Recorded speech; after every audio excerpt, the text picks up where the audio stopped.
அனைவருக்கும் வணக்கம். 27/12/2024 அன்றைய நடப்பு நிகழ்வுகள் பார்க்க இருக்கிறோம்.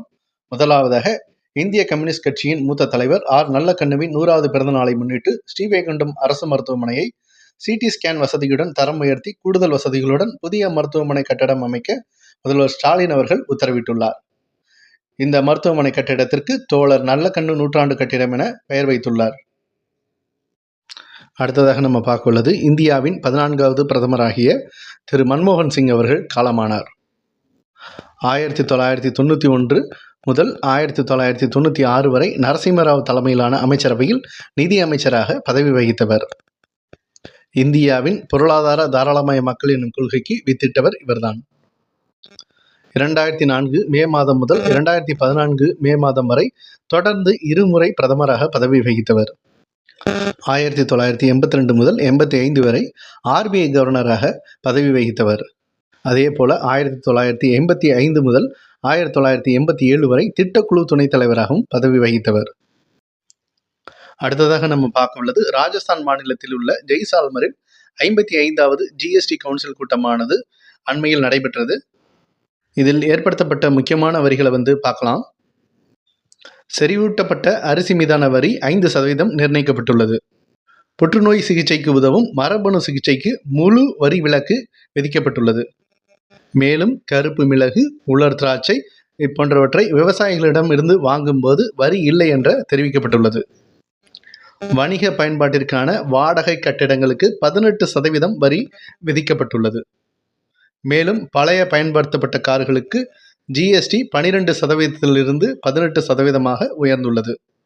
உங்களுக்கு தெரியும், இந்த ஒரே நாடு ஒரே வரி என்ற முறையானது 2017 ஜூலையில் அமல்படுத்தப்பட்டது. அடுத்ததாக நம்ம பார்க்க உள்ளது, முதல்வரின் காலை உணவு திட்டம். உங்களுக்கு தெரியும், இந்த திட்டமானது 2022 செப்டம்பர் மாதம் 15ஆம் நாள் தொடங்கப்பட்டது என்பது. இந்த திட்டமானது மதுரையில் உள்ள ஆதிமூலம் மாநகராட்சி தொடக்கப்பள்ளியில் தொடங்கப்பட்டது.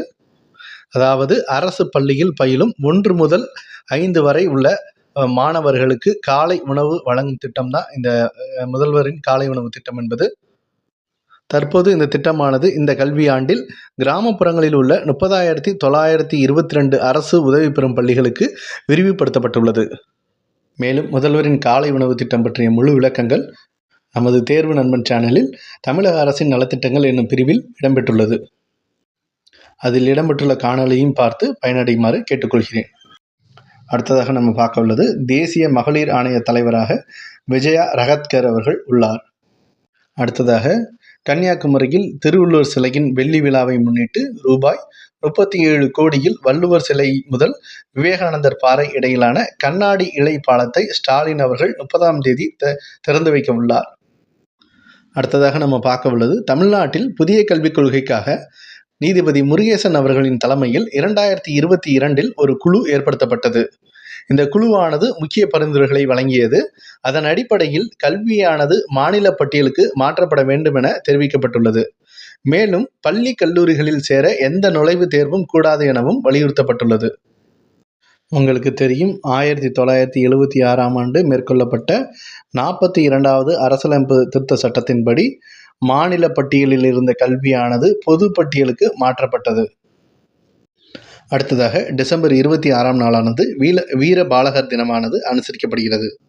சீக்கியர்களின் 10வது குருவான குரு கோவிந்த் சிங் அவர்களின் இளைய மகன்கள் பாபா சோரவார் சிங் மற்றும் பாபா பதேத் சிங் முகலாய படைகளால் கடத்தப்பட்டு மதம் மாற மறுத்துவிட்ட காரணத்தினால் அவர்கள் உயிரோடு புதைக்கப்பட்டனர். அதன் நினைவாக டிசம்பர் 26ஆம் நாளானது வீர பாலகர் தினமாக 2022ஆம் ஆண்டு முதல் அனுசரிக்கப்படுகிறது. அடுத்ததாக நம்ம பார்க்க உள்ளது, 17 சிறார்களுக்கு பால புரஸ்கார் விருதுகளானது அறிவிக்கப்பட்டுள்ளது. அதன் அடிப்படையில் கேயா கத்கர் என்னும் 14 வயது சிறுமிக்கு அவர் எழுதிய புத்தகத்திற்காக விருது வழங்கப்பட்டுள்ளது. இயலாமை பற்றிய விழிப்புணர்வு மற்றும் சம உரிமை போன்ற குறிப்புகள் அந்த புத்தகத்தில் இடம்பெற்றுள்ளது. அடுத்ததாக, பாடகர் அயான் சாஜாத் என்ற சிறுவனுக்கு விருது வழங்கப்பட்டுள்ளது. அதே போல சமஸ்கிருத ஸ்லோகங்களை நாடு முழுவதும் கொண்டு சேர்த்த சிறுவன் வியாஸ் ஓம் ஜிக்னேஷ் அவர்களுக்கும் விருது வழங்கப்பட்டுள்ளது. அதே போல தண்ணீரில் தத்தளித்த 3 சிறுமிகளை காப்பாற்றிய 9 வயது சிறுவன் சௌரவ் குமார் அவர்களுக்கும் விருது அறிவிக்கப்பட்டுள்ளது.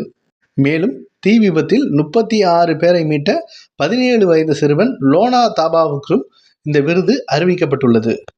நன்றி.